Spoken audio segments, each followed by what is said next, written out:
अंदर में बैठा है, उसी को अंतर ज्योति कहते हैं, और उसी को चेतन देव कहते हैं, उसी को आत्मदेव कहते हैं, उसी को साहिब कहते हैं। ये कबीर साहब का खास सिद्धांत है। अब आगे का क्रम मैं थोड़ा सा बताता हूं। जो बीजक में कबीर साहब ने कहा है वो बिल्कुल ओरिजिनल वाणी है। इसमें एक वाणी भी कहीं से मिलावटबाजी इसमें नहीं है। दूसरी साखी तक तो मैंने बता दिया था कि कबीर साहब एक शर्त रखे हैं कि एक तो सुन करके जाना मत, और दूसरा क्या, सरकना मत, और दूसरा क्या, परख करना, विचार करना, जो भी सुनना उस पर। अब तीसरी साखी से कबीर साहब का अपना सिद्धांत चालू करते हैं। शब्द हमारा आदि का शब्दे पैठा जीव, फूल रहन की टोकरी घोरे खाया घीव। मेरा जो शब्द है, कबीर साहब कहते हैं, मेरा जो शब्द है, मेरा जो ज्ञान है, वो आदि का परिचय दिलाता, मूल का। ये जीवन खड़ा हुआ है तो इसके मूल में कौन है जानते हो? जीव। जीव ना हो तो जीवन खड़ा हो सकता नहीं। इसलिए हम जीव को जानते नहीं हैं और जीवन को समझना चाहते हैं। पहले जीव को जानो, चेतन को जानो, उसी चेतन को जीव कहो, चेतन कहो, आत्मा कहो, जो आपको कहना है। कबीर साहब उस पर कोई भेद नहीं करते। अंदर में जो बैठा चेतन तत्व है उसको परखने की कोशिश करो। फिर जब आगे बढ़ते हैं कि शब्द हमारे शब्दे बैठा जीव, किंतु जीवों के अंदर में शब्द बैठ गया है। ये कौन सा शब्द? वही ऊपर वाला। ऊपर वाला कोई है, ऊपर वाला कोई है। ऊपर वाला कभी काम नहीं करता है भैया, सब नीचे वाला ही काम करता है। सब नीचे की बात। आगे एक साखी में और कबीर साहब कहे, हो हजूर, तुम हुजूर हो, तुम मालिक हो। मालिक कहाँ खोज रहे हो? मालिक ही मालिक को खोजे तो कैसा लगेगा? गड़बड़ है कि नहीं? मालिक हो करके मालिक को खोज रहे हैं कबीर साहब, उसका हमको भान कराते। शब्द हमारा आदि का शब्दे पैठा जीव, फूल रहने की टोकरी। मनुष्य का जीवन कैसा है? फूल को रखने की टोकरी है। अब फूल क्या चीज है?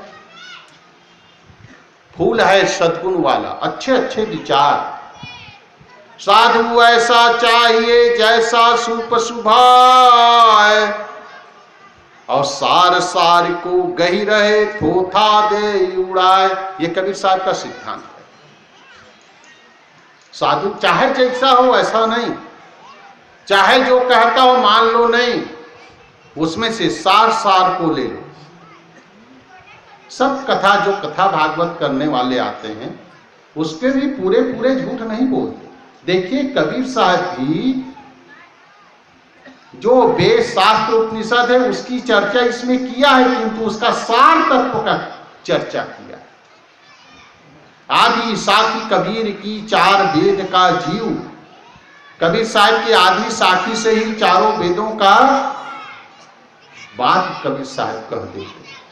उसके बाद जब बीजक आगे चलता है तो शब्द का कबीर साहब बताते हैं, शब्द का कितना बड़ा प्रभाव हमारे जीवन में है। शब्दे मारा गिर पड़ा, शब्दे छोड़ा राज, जिन जिन शब्द विवेकिया तिनका सरगव काज। एक शब्द ऐसा होता है जो आदमी को बैरागी बना देता है। एक शब्द ऐसा होता है जो बैरागी को संसारी बना देता है। एक शब्द ऐसा होता है जो हंसते हुए को रुला देता है। अब एक शब्द ऐसा होता है जो रोते हुए को हंसा देता है। शब्द के बहुत बड़ा महत्व है। ये हल्ला तो ना करा, थोड़ा सा शांत करा दो। ये शब्द की महिमा है। जैसा हम, एक शब्द ऐसा है जो यहां पर बड़ा शांति से बैठे हैं, और इसी में कोई ऐसा शब्द निकल जाए, एक शब्द करे औषधि, एक शब्द करे घाव, एक शब्द घाव भी बना देता है और एक शब्द क्या करता है, औषध का भी काम करता है। जब कबीर साहब और आगे जाते हैं और आगे जाते हैं तो कबीर साहब इसमें कहते हैं कि यहां जो आए हैं तो कोई ऐसा काम किए है कि नहीं कि जाने की तैयारी हो जाए। सबको यहां से जाना है। आज ही पता चला इस गांव से कोई चले गए ऊपर, हमको भी जाना है। कब जाना है ये तारीख पता नहीं, किसी को पता नहीं। सब कोई उस ट्रेन में बैठ गए हैं और कहां उतरना है यही पता नहीं। अब ये गाड़ी इतना सुपर फास्ट है, बहुत अद्भुत सुपर फास्ट गाड़ी है। यहां से उठेगी, यहां से बिल्कुल, और वहां जाएगी कहां, जहां आपको जाना, बीच में कहीं स्टॉपेज नहीं। इस गाड़ी में केवल आप अकेले बैठेंगे। आप ही ड्राइवर हैं, आप ही पैसेंजर हैं। बीच में कोई चना बेचने वाला नहीं है, कोई आदमी बीच में आने वाला नहीं, सब आप ही हैं। उस ट्रेन में बैठ करके उसकी तैयारी किए हो कि नहीं किए? हम उसकी तैयारी नहीं करते हैं। उसकी तैयारी क्या है? जन जिन संबल ना कियो वसपुर पाटन पाए, झाल परे दिन आते संबल कियो न जाए। ये संबल का अर्थ होता है यात्रा की तैयारी। ऐसा पूर्व पाटन, ये पूर्व और पाटन क्या चीज है?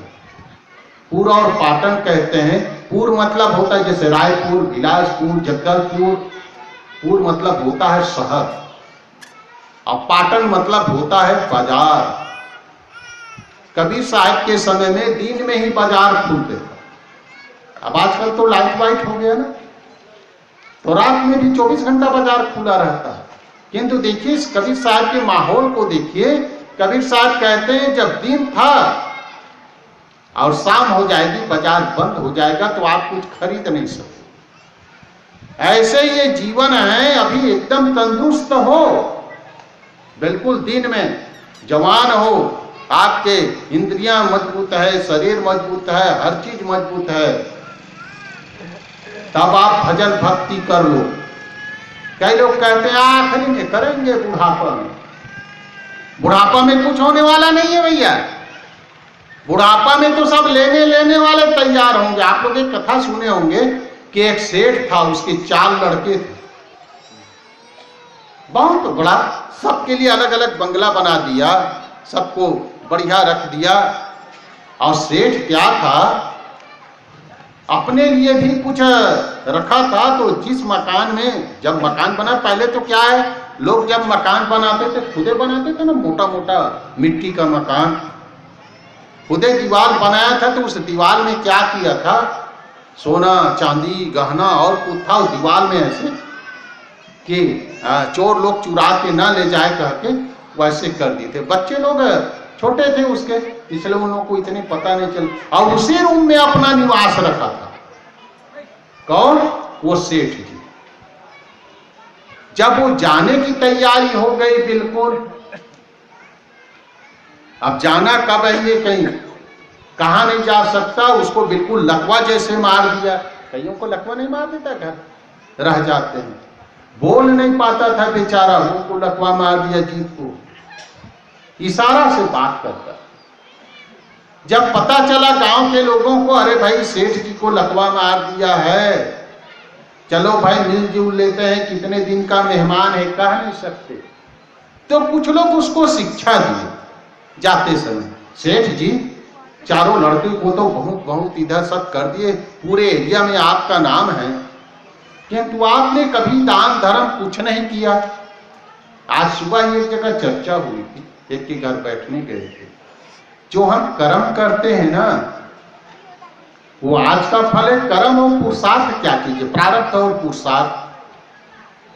प्रारब्ध और पुरुषार्थ क्या? जिसको एक छोटे से उदाहरण से, क्योंकि इस बात को मैं कहने के लिए यहाँ नहीं बैठा हूँ, दूसरी बात कहूँगा, किंतु एक छोटे से उदाहरण से उसको समझें। आज हम कर्म का फल खा रहे हैं, पहले वाला किया हुआ कि आज का किया हुआ पा रहे हैं, क्या चीज है इसमें?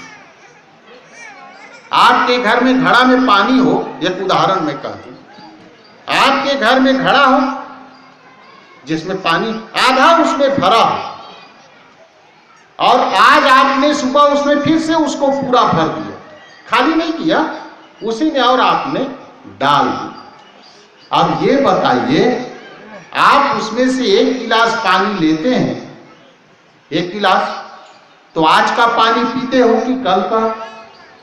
बता सकते हो कोई? जो 1 गिलास पानी आपने उस घड़े से लिया, तो आज का पानी पिया कि कल का? भाई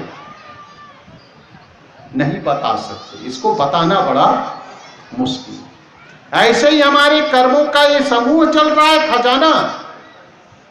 जैसे आप लोग खेती करते हैं, खेती आपने बीज डाला, बीज तो अभी पैदा किए क्या? बीज को बीज डाला तो बीज तो पहले से आपने लिया था, और 4 महीना के बाद वो फसल आती। तो जो जो भी बीज रूप में हमारे पास है वो हमारा भाग्य है, और जो जो हम आज पुरुषार्थ करते हैं वो हमारा कर्म है। देखिए, भाग्य से आपका हमारा मिलना ये भाग्य है, ये संतों का मिलना भाग्य है। बड़े भाग्य से बड़े भाग्य, मानुष तन पा मनुष्य का शरीर मिलना भाग्य है, संतों का दर्शन करना भाग्य है, सत्संग में आना भाग्य, ये सब भाग्य है। किंतु यहां आकर के कैसे रहना है, ये पुरुषार्थ है। आपके भाग्य में जैसे पत्नी थी, जैसे बच्चे थे, मिल गए, किंतु अब कोई कहे कि अरे गाली देना मेरे भाग्य में लिखा था भैया, इसलिए गाली दिया, तब फिर लोगों को बेवकूफ बना रहे। गाली देना भाग्य में नहीं था, हमको जीना नहीं आया, बोलना नहीं आया, इसलिए गाली दी। हत्या करना हमारे भाग्य में नहीं था, मांस मच्छी खाना हमारे भाग्य में नहीं था, किंतु ये सब हम करते हैं। क्यों? ये प्रारब्ध और पुरुषार्थ को समझो, दोनों से गाड़ियां चल रही है, क्योंकि जीव भी अनादि है और पदार्थ भी अनादि। अनादिकाल से अपने कर्मों को भोग रहे हैं, तो उसमें बिल्कुल एक के बाद एक की बात परत हमारे चलते चले जा रहे हैं। आप जो आज फसल खाते हो, तो कोई 1 साल का पुराना खाते हैं, कोई तत्काल खाते हैं, कोई और आगे पीछे का खाते हैं। अब कईयों का तो सड़ जाता है, खा नहीं पाता। ऐसे अनाड़ी लोग भी हैं, रख रख करके सड़ा डालेंगे। मेरे भाग्य में ये पैसा मेरे भाग्य में आना था, आ गया, अब इसका उपयोग कैसे करूंगा, ये मेरा पुरुषार्थ बताए। प्रारब्ध और पुरुषार्थ के साथ में यही कबीर का सिद्धांत है। बहुत से लोग कहते हैं जैसे भाग्य में था वैसे होगा, जैसे भाग्य में था वैसे मिलेगा, और उसको कैसे चलाना है? गाली देना हमारे भाग्य में था क्या? बिल्कुल नहीं। लड़ाई झगड़ा करना हमारे भाग्य में था क्या? नहीं। यदि हमारे भाग्य में होगा तो शिक्षा विक्षा की कोई जरूरत नहीं है, जैसे जिसको होना होगा वैसे होता रहे। कबीर साहब कहते हैं, यहां से कमानी करके कैसे जा रहे हो? वो कमानी आपके पास है कि नहीं है? वो कमानी क्या है? फूल रहन की टोकरी। फूल फूल को लो, सार सार को लो। हम सार को नहीं लेते हैं, इसलिए गड़बड़ हो जाता है। वो सार तत्व कहां बैठा है? अंदर में बैठा है। थोड़ा 10-15 मिनट और है मेरे पास समय, उसमें कुछ और बातें कर दो। हम संत को घर में बुलाते हैं कि इसका फायदा क्या होता है? किसी भी संत की, कल भी मैंने कहा था, किसी भी संत की सेवा करते हैं तो हमको फायदा क्या होता है?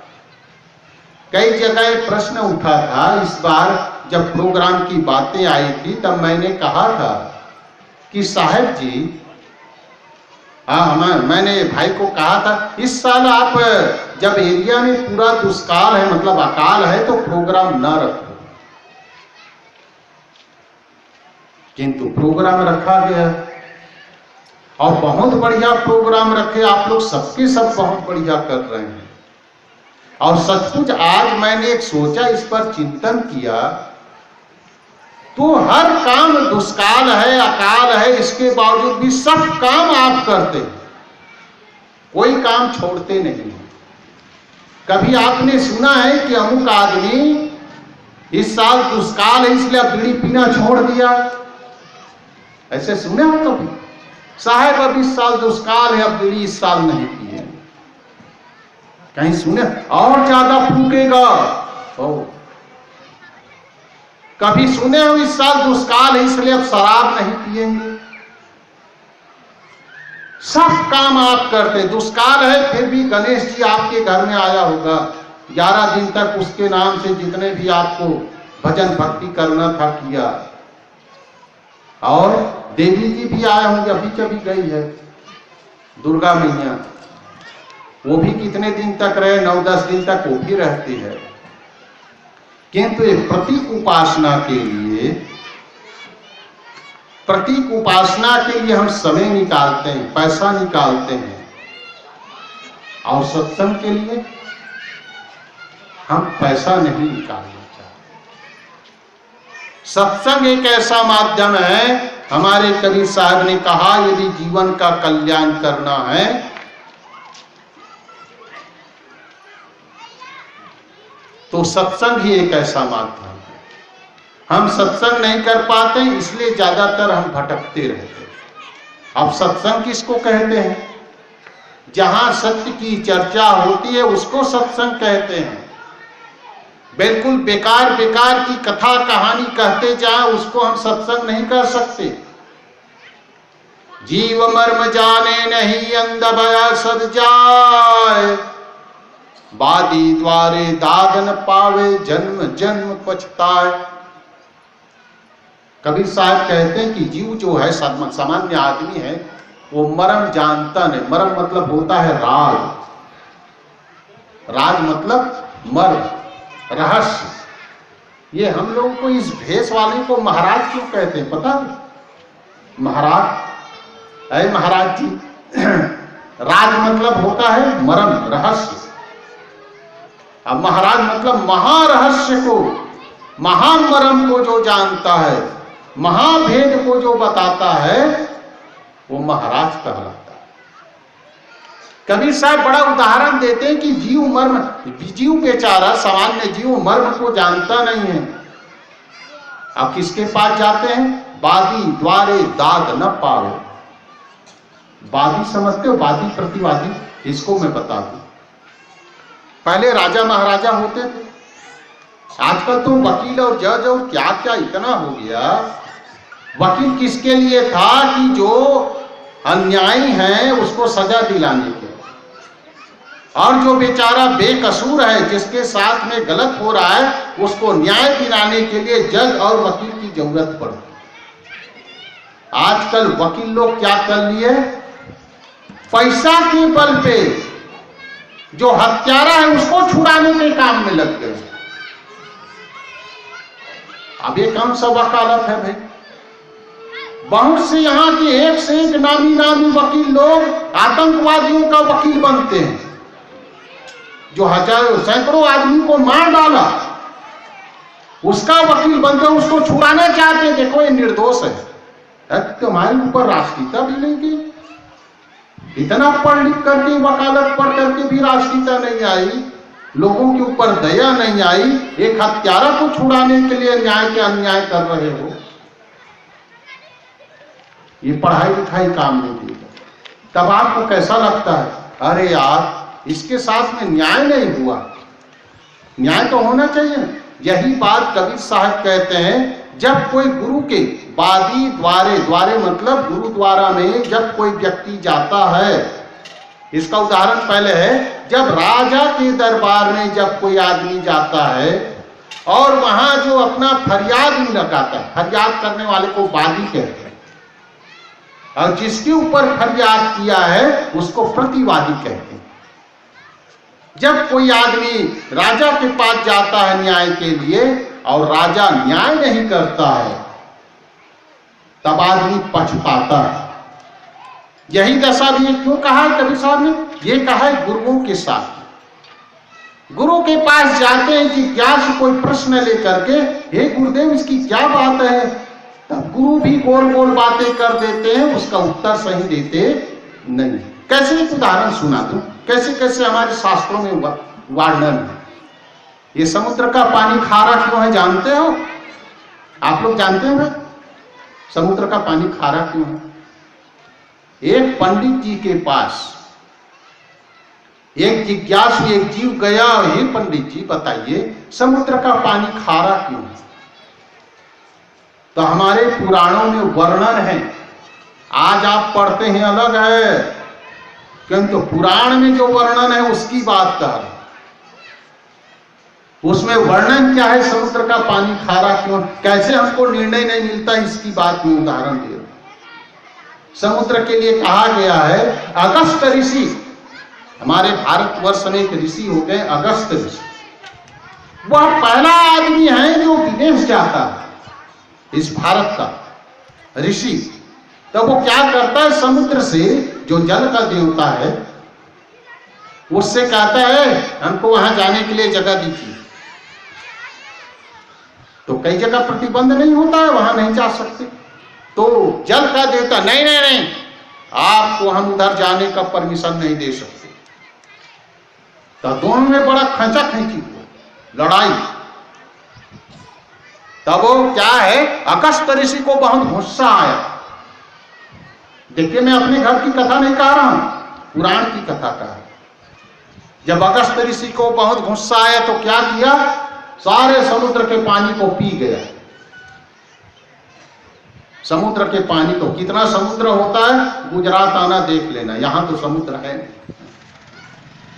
और सब पानी को पी गया। आप लोग जानते हैं ना जलचर प्राणी भी है, जल में भी बहुत से प्राणियां हैं, मछली है, कछुआ है, बहुत से हजारों हजारों वहां प्राणी जल में रहते हैं। वो जल बगैर जी नहीं सकता, जल ही उसका जीवन है।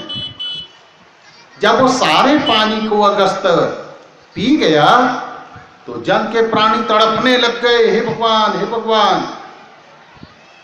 तो उसका फरियाद चला गया कहां, विष्णु के पास।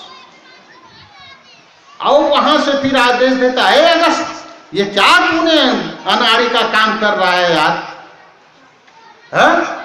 इतना सब प्राणी ऋषि होकर के सब प्राणियों को मारने का धंधा कर लिए, सारा पानी आप पी गए, पानी को छोड़ा। वो सब जीव परेशान है। तब आप लोग जानते हैं, देखिए पंडित लोगों की कथा बड़ा विचित्र है। हम पीते कहां से हैं, मुंह से। निकालते कहां से हैं, पेशाब इंद्री से। मीठा पानी जब पीते हैं पानी कैसा होता है, मीठा होता है। पेशाब कैसा होता है, खारा होता है। तो ये जो समुद्र का पानी, देखिए मेरा निर्णय नहीं है, ये पंडित का निर्णय है कि समुद्र का पानी खारा इसलिए हो गया क्योंकि अगस्त ऋषि का पेशाब है। फिर अगस्त ऋषि पेशाब करना चाहिए। अब बताओ इसमें वादी दाद मिला भैया, निर्णय मिला।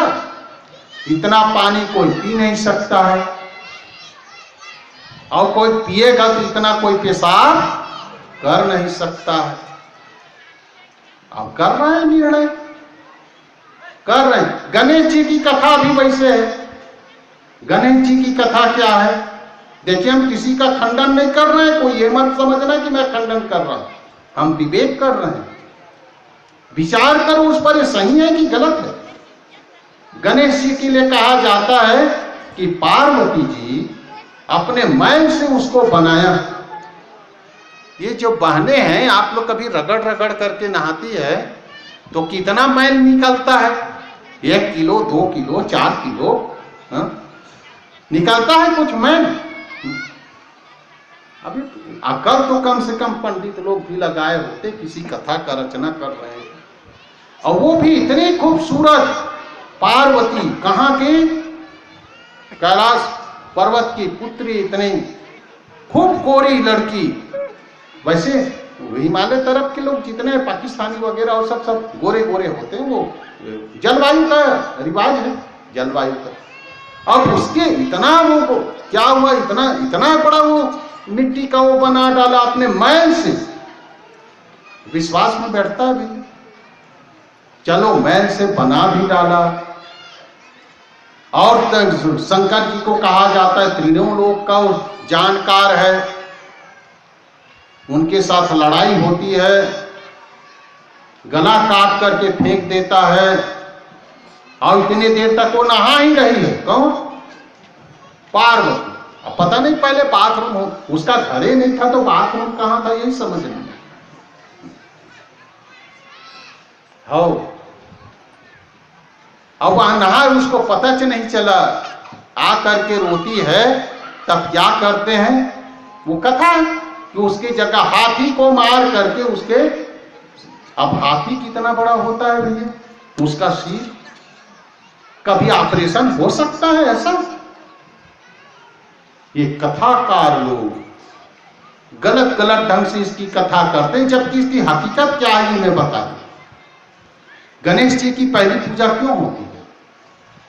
गणेश जी, हम भी गणेश के पुजारी हैं भाई, किंतु किस तरह से पुजारी हैं ये पहले जान लीजिए। गणेश की पहली पूजा क्यों होती है, इसके लिए भी पंडित लोग बहुत सुंदर बातें कहते हैं। यहां पर सुंदर बातें, अपने माँ बाप का पहले परिक्रमा करता है, उसके बाद फिर वही देवताओं में सर्वश्रेष्ठ देवता माना जाता है। हम लोग गणेश को 11 दिन तक पूजते हैं, माँ बाप को अलग कर दिए हैं। हो, माँ बाप को इतने बड़ा खोली दे दी। इसी छत्तीसगढ़ में एक जगह की घटना बता दूं, एक आदमी के पास 2 एकड़ जमीन था बेचारे का, इतना कमाया, हिमालय काम किया, वो काम किया, बोझा ढोया, सब कुछ किया, और 50 एकड़ जमीन पर बना लिया खूब मेहनत से। उनके 2 लड़के अभी भी हैं, और वो व्यक्ति भी है जिसको कह रहा हूं, उन्होंने ही बताया था अपनी घर की कथा। अभी वो साधु है, साधु हो गए हैं। सेंचुआ आश्रम में है ना, वहां एक साधु है, एक संत, वो 50 एकड़ वो जमीन बनाया 2 एकड़ से, इतनी मेहनत करके। अब दोनों लड़के क्या किए, 24 एकड़ बांट लिए और बाबा जी को दे दिए 2 एकड़। और गणेश की पूजा से ठीक होगा भैया? फिर बेचारा इतना मेहनत किया था, 2 एकड़ उसके लिए लिया, क्योंकि जो अपने बांट लिए, किसी को पूछा नहीं, ये आपका 2 एकड़ इतना बहुत है, रुपये आती है। गणेश की पूजा, गणेश का क्या है जानते हो? उसकी पहली पूजा क्यों? माँ बाप का, माँ बाप पहला गुरु है, माँ बाप पहला गुरु। आपके कारण माँ बाप की आंखों में आंसू नहीं आना चाहिए, तब आपकी पहली पूजा हो। उसको कहा जाता है वरदहास। हमेशा गणेश जी कभी किसी के लिए भड़का हो ऐसा आपको कहीं पर कहानी नहीं मिलेगी, वो भड़के नहीं। उनका सोर इतना लंबा क्यों है? वो बोलता कम है। ये भी कहा जाता है महाभारत को गणेश ने लिखा है, और व्यास जी बोलते गए, किंतु बिल्कुल वो उठा नहीं, लिखता गया। इतना बड़ा कान उसका है, सबका सुनता है, किंतु वो ऐसा बोलता किसी को नहीं। इतना बड़ा पेट है, सबको पचा लेता है, निंदा, अपमान, गाली गलौज सबको पचा लेता है। ये प्रतीक है भैया, प्रतीक को हमने ओरिजिनल मान लिया। ये लालू जी का एक बार पेपर में मैंने पेपर में छपा हुआ देखा था फोटो। आजकल कार्टून में छापते, कार्टून मुंह को बना दिया बिल्कुल लालू, और पीछे तरफ को बना दिया गाय, सामने रख दिया चारा। आप समझ गए है ना? आप कोई कहे कि लालू ऐसा था, एक कार्टून है, एक प्रतीक है। शंकर जी का भी प्रतीक है। शंकर जी का जो प्रतीक को हम लोग जो ओरिजिनल मान बैठते हैं, यही गड़बड़ हो जाता है। शंकर जी क्या है? आजकल तो शंकर जी की पूजा क्यों होती है? ये कुंवारी लड़कियां ज्यादा करती है। काहे के लिए करती है? बढ़िया पति मिले इसके लिए। ये शंकर जी की। किंतु शंकर की विशेषता क्या है? देखिए उसके घर की स्थिति कैसी। शंकर की सवारी क्या है? बैल। बैल है ना। और उसकी जो पत्नी है कौन है? पार्वती। पार्वती को ही अम्बा कहते हैं, दुर्गा कहते हैं। उसकी सवारी कौन है? शेर। शेर और बैल का कभी मित्रता होगी भैया? नहीं हो सकती। और शंकर के वो गणेश कौन है? उसके लड़के हैं। अब गणेश की सवारी क्या है? चूहा। शंकर के गला में क्या है? सर्प। चूहा और सर्प की कभी मित्रता होगी भैया? और वो भी चलो छोड़ दो, उसका एक और लड़के का नाम है कार्तिक। और कार्तिक की सवारी क्या है? मोर, मयूर। मयूर और सांप की कभी मित्रता हो सकती है? कितना उस घर में खुरापात है। इसके बावजूद भी उस घर में कलह कलह है, समझ लीजिए। इसके बावजूद भी शंकर डमरू बजाता है, बड़ा मस्त है, भजन करता है, डमरू बजाता है। वो त्रिशूल उसके पास है। त्रिशूल का अर्थ समझते हो? ईड़ा पीड़ा सुषुम्ना। वो बिल्कुल प्राणायाम में बैठा है, ध्यान में बैठा है। और इतना अपने मन को शीतल कर लिया, इतना शीतल कर लिया है कि यहां से चंद्रमा लटका हुआ है। चंद्रशिखर कहते हैं इसलिए उसको सिर में चंद्रमा। चंद्रमा शीतल का प्रतीक है और सूर्य गर्मी का प्रतीक है। और इतना ही नहीं, उस जटा से गंगा बहती है। इतना शीतल, इतना योगी राज। इसलिए शंकर जी पूरे सन्यासी जगत का वो आदि गुरु है। जैसे हम लोग कबीर पंथ में हमारे आदि गुरु कौन है? कबीर साहब। तो जितने सन्यासी, लाल कपड़ा सन्यासी हो, योगी हो, ज्ञानी हो, उसका सबसे यदि कोई है, उसका आदि गुरु कौन है? वो शंकर जी। एक प्रतीक को हम लोग वैसे ही बाबा मान लिए, बिल्कुल चमड़ी पर शेर का चमड़ी लपेटे। तो यहाँ खास बात ये कह रहा हूं, पादी द्वारे दाद न पावे। हम पंडित के सामने जाते हैं न्याय करने, सत्य असत्य के विवेक करने के लिए कोई प्रश्न लेकर के जाते हैं, तो अनाप शनाप यदि कोई उत्तर देता है तो कबीर साहब कहते हैं इस पर विवेक करो, मान ना लो सबकी।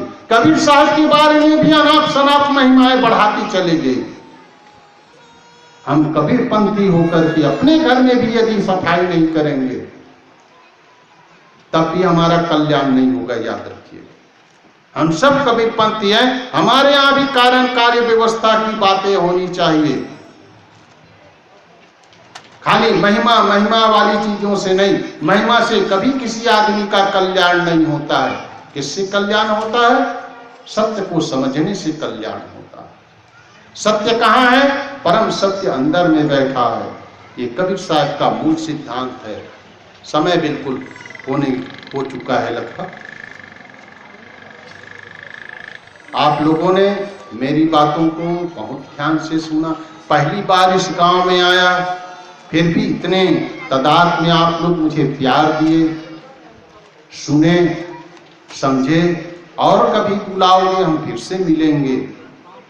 मैं पहले ही बताया ना, जब कोई आदमी दुष्काल है उसके कारण बीड़ी पीना नहीं छोड़ता, शराब पीना नहीं छोड़ता, गलत काम नहीं छोड़ता, जुआरी है और जुआ ज्यादा खेलता है, शायद हमारा किस्मत आजमा लेते हैं। और क्या पियक्कड़ लोग तो खेत को बेच डालेंगे किंतु पीना छोड़ेंगे नहीं। आप लोग इतना पुरुषार्थ किए, ऐसी परिस्थिति में भी इस गांव में भी सुना कि सबके पास बहुत फसल नहीं है, जिसके पास पानी की व्यवस्था है उसी के पास है। इसके बावजूद भी आप लोग इतना बड़ा आयोजन किए। एक चीज और कह दूं, थोड़े थोड़े में बहुत कुछ हो जाता है, थोड़े थोड़े में बहुत कुछ हो जाता है। और सबको ये सब काम कर, कोई भी महात्मा को बुलाओ। मैं पहले ही कल भी कह दिया था, ना मैं गुरु हूं ना गुरु बनने की हमारी इच्छा है, और अभी तक किसी के गले में हमने कंठी नहीं डाली। आपके चेला आपे को मुबारक हो भाई। किंतु उस चेलों को कम से कम सही ज्ञान तो दीजिए। आपको रोटी की कमी नहीं पड़ेगी, पैसा की कमी नहीं पड़ेगी, पहनने की कमी हम लोगों को नहीं पड़ता तो आपको कहां से पड़ेगा? आप तो उसके निकट रहते हैं। सबको सही ज्ञान दो, सही शिक्षा दो, सही आचरण की बातें बताओ, तब ये कबीरपंथी होने का प्रश्न हमारे सामने होगा। आप लोग मेरी बातों को बहुत ध्यान से सुना। मैं अपनी बातों को यहीं विराम लेता हूं। आखिरी दिन है, अभी तुरंत मुझे यहाँ से निकल जाना है, इसलिए आप लोगों को बहुत धन्यवाद देते हुए अपनी वाणी को विराम देता हूं। बोलो सद्गुरु देव की जय। और आप लोगों से आग्रह करता हूं, जब कभी भी आप लोग गुजरात आए तो ये छोटे जीव है, इसका भी कभी ख्याल करना, इसकी याद करना। आपकी सेवा में यदि कुछ होगा तो हम